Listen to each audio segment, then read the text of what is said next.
જય સ્વામિનારાયણ મિત્રો. Wild સિવિયરનો part 1 જો પાર્ટ 2, હવે પાર્ટ 3 આપણે અંતિમ ચરણ, પાર્ટના અંતિમ ચરણ તરફ જઈ રહ્યા છે.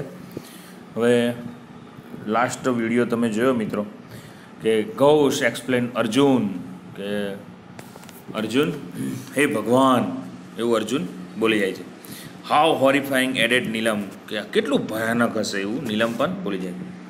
Keep quiet, said their mother impatiently. What happened then? એની મમ્મીને પણ એટલો બધો રસ, એટલે એની મમ્મી બોલે છે કે બધા શાંત થઈ જાઓ, હવે આગળ શું બને એ ખૂબ જ, એની મમ્મીને પણ આ વાર્તા એટલે મીન્સ આ સ્ટોરી સાંભળવામાં ખૂબ જ રસ, એટલે એકદમ શાંતિથી બેસો, પછી શું થયું તે સાંભળો આગળ. Thank God I was lucky for her eyes were fix on her cubs, કે ભગવાનનો એ આભાર માને છે કે હું નસીબદાર રહ્યો. આઈ was lucky for her eyes, કે એની આંખો, વેર ફિક્સ ઓન હર કપ્સ, કે એની આંખો એના બચ્ચાને જોઈ રહી હતી, એટલે હું ખૂબ જ નસીબદાર હતો. જો મને જોઈ લે તો, and she did not look up at me, મને જોયો નહોતો એટલે. વિધિન મોમેન્ટ્સ, પળવારમાં, the mother leopard leaped down to the cubs to protect them, એના બચ્ચાની આગળ આવી જાય છે, એ પ્રોટેક્ટ એટલે બચાવવા માટે કૂદીને એના બચ્ચાની આગળ આવી જાય છે.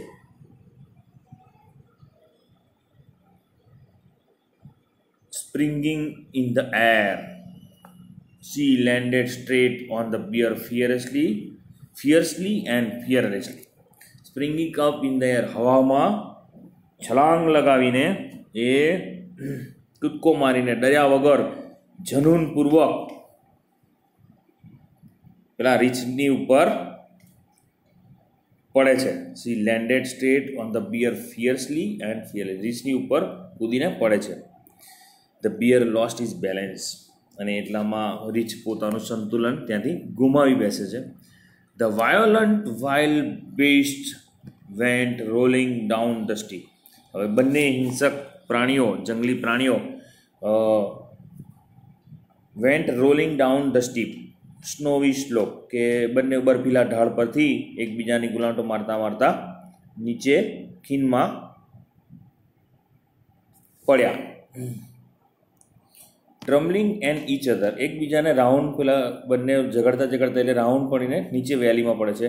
Till they landed in the narrow valley with a loud thud, જ્યાં સુધી એ નીચે ખીણમાં પડ્યા ત્યાં સુધી અવાજ આવ્યો. I craned my neck and so did the two frightened cubs, કે મેં પણ મારી ડોક નમાવી અને પેલા બંને બચ્ચાઓ પણ એની ડોક નમાવીને જોતા હતા કે આ બંને ક્યાં ગયા. The mother instinct of protecting Har young ones is very strong. Alibhai, કે પોતાના બચ્ચાને બચાવવા એ કોઈ પણ માની સહજ વૃત્તિ જોરદાર હોય છે. એ માં ક્યારેય એ વસ્તુ સહન કરતી નથી, એટલે ગમે તે ભોગે એના બચ્ચાને બચાવે છે. She is always ready to fight unto death for her young ones, said Ramsinh, કે એના બચ્ચાને બચાવવા માટે હંમેશા એ મૃત્યુ સુધી પણ લડવા તૈયાર હોય છે, એવું રામસિંગે કહ્યું. Yes you are right, said the mother lovingly, looking at the smiling face of Neelam and Arjun, એ નીલમ અને અર્જુનની મમ્મીએ પણ હસતા કહ્યું કે તમે ખરેખર સાચા છો, કે એના પ્રાણ પણ એના બચ્ચા માટે આપવા તૈયાર હોય છે, પોતાની માતા.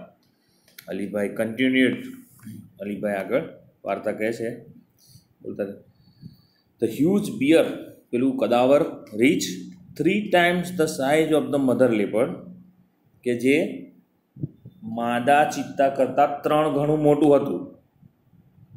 Stood up on his hind legs, એટલે એના પાછળના પંજા પર ઊભું થઈ ગયું. He stretched out his big paws with strong sharp nails, કે એના પંજા જે ખરા ને, એના હાથના એટલે પગના પંજા, બિગ પોઝ વિથ સ્ટ્રોંગ, એ ખૂબ જ મજબૂત, અને પંજા એટલે તીક્ષ્ણ. સ્નેડ વિથ શાર્પ નેલ્સ, એકદમ લાંબા નખવાળા પંજા ફેલાવ્યા. He showed his teeth and growled, એના દાંત બતાવ્યા અને ઘુરક્યા કરવા લાગ્યું. The mother snow leopard look at him for a second. થોડી વાર તો માદા ચિત્તા એની તરફ જોયું. Snarled and with a leap knock down the black monster. અને માદા ચિત્તા ગુસ્સાથી ત્રાળ પાડીને એની તરફ એકાએક કૂદકામાં કાળા કદાવર રીંછને ભય ભેગું કરી નાખ્યું. The whole valley echoed with the sound of their fight. આખી ખીણની અંદર બસ એ બેનો જ અવાજ સંભળાતો. કોઈ બીજું ખીણની અંદર એકદમ શાંત વાતાવરણ હોય એટલે બીજું કશું સંભળાતું નહોતું. એ બંનેનો અવાજ. The snow leopard was swift and jumped about from side to side. હવે કે માદા ચિત્તા એ ખૂબ જ સ્ફૂર્તિલી હતી, તાકાતવાળી હતી અને માં હતી. અને રીંછની કાળી રૂંવાટી એટલે કે છે tearing away big pieces of black furry skin of the bear. હવે એની કાળી શરીર, રીંછ તો એમાંય કાળું હોય એટલે કાળી રૂંવાટીના ચામડીમાં મોટા ચીરા ચીરા કરીને આમથી તેમ એ કૂદી જતી હતી. કોણ? Leopard.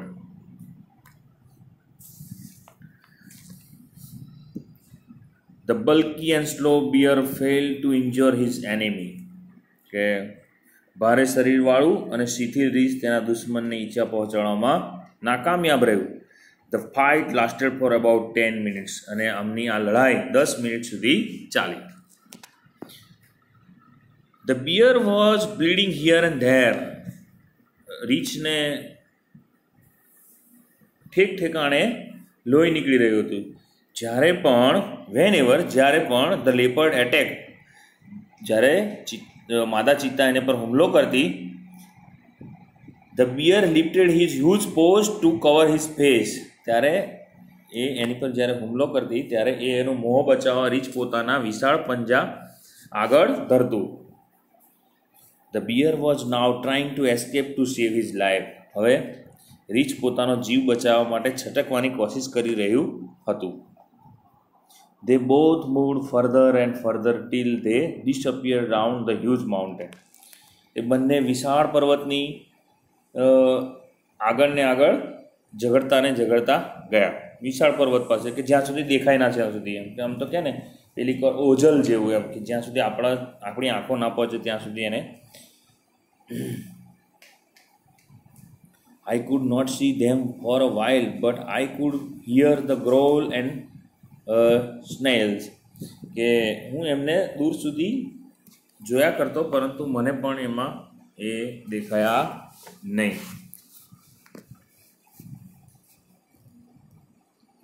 Then the valley was calm and quiet once again. ફરી પાછી ખીણની અંદર એકદમ શાંતિ છવાઈ ગઈ, શાંત થઈ ગઈ પાછી ખીણ. The mother reappeared and ran up to her cubs. ફરી પાછી એની માદા ચિત્તા, જે માતા ખરી એ દેખાઈ અને એના બચ્ચા તરફ દોડી ગઈ. She smelled and licked them over and over again to make sure that they were not hurt by the bear. ફરી એમને સૂંઘવા લાગી, પછી ચાટવા લાગી, એમને પ્રેમ કરવા લાગી, એમને આમ જોવા લાગી કે રીંછે આમને કોઈ નુકસાન તો પહોંચાડ્યું નથી ને. The three them climbed up the mountain and disappeared. પછી ફરી એ ત્રણ માદા ચિત્તા અને એના બે બાળકો ફરી એ ત્રણ પથ્થરની પેલી બાજુ જતા રહ્યા. Climbed up the mountain and disappeared. ફરી એ દેખાતા બંધ થયા. You must have felt very relieved, said Neelam. કે હવે તમને રાહત થઈ હશે, આવું એટલે અદૃશ્ય થઈ ગયા એટલે રાહત થઈ હશે. Quite, I stayed in that position for some more time and watched the family disappearing in the wood.